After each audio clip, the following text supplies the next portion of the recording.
MLA Komatireddy Rajagopal Reddy, Venkatareddy వీళ్ళ అన్నదమ్ముల మధ్య లొల్లి నడుస్తున్నట్టు కనబడుతున్నది. ఎందుకంటే రాజగోపాల్ రెడ్డి ఏమో రేవంత్ రెడ్డిని తిడుతున్నాడు. దీంట్లో కామన్ ఎజెండా ఉంది.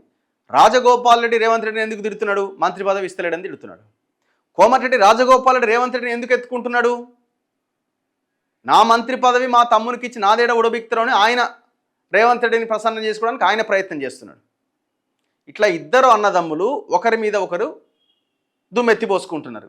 రేవంత్ రెడ్డి ఎంజాయ్ చేస్తున్నాడు. అంతే కదా, సింపుల్గా అంతే ఉంటుంది కదా. వాళ్ళది అనుకుంటే ఈయనకు ఎంజాయ్మెంటే కదా.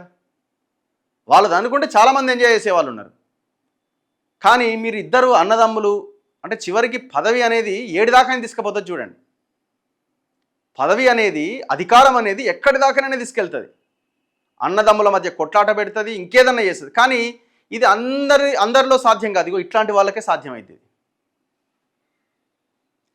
ఇక్కడ ఇంకొకటి కూడా ఉన్నది. ఇప్పుడు రేవంత్ రెడ్డికి ఫోన్ చేసి వీడియో కాల్ చేసి మాట్లాడి నేనే పూజ చేసినా అని దాన్ని లీక్ చేయడం అంటేనే ఇది ఇంటెన్షనల్గా రాజగోపాల్ రెడ్డిని కార్నర్ చేసినట్టు కనబడుతున్నది. చాలా స్ట్రాటజీగా రేవంత్ రెడ్డి కోమటిరెడ్డి వెంకటరెడ్డితో వ్యవహారం చేయించినట్టు అర్థమవుతున్నది.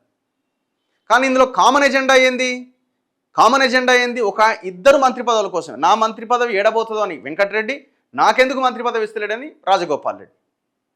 ఇదే కోమటిరెడ్డి వెంకటరెడ్డి గతంలో రేవంత్ రెడ్డిని తిట్టినోడే కదా. ఇదే కోమటిరెడ్డి రాజగోపాల్ రెడ్డి గతంలో రేవంత్ రెడ్డికి పెట్టుకున్న కుంకుమ గారిపోతుంటే ఇట్లా చేయితో ఇట్లా తీసినోడే కదా. అంతకుముందు మళ్ళీ తిట్టినోడే కదా. అల్టిమేట్గా ఏంటంటే వాళ్ళ ఎజెండా అమలు కానప్పుడు తిడతారు, అమలవుతున్నప్పుడు భుజాల మీదకి ఎత్తుకుంటారు. నేను సీనియర్ని, నాకెందుకు ముఖ్యమంత్రి పదవి రాదు, నాకెందుకు పీసీసీ పదవిని అమ్ముకున్నారు అని వెంకటరెడ్డి ఆనాడు మాట్లాడలేదా? ఇవాళ అంటుండు గణపతి పూజ చేసినా నువ్వే 100 సార్లు ముఖ్యమంత్రి కావాలంటుండు. చూడు ఎట్లుందో కథ.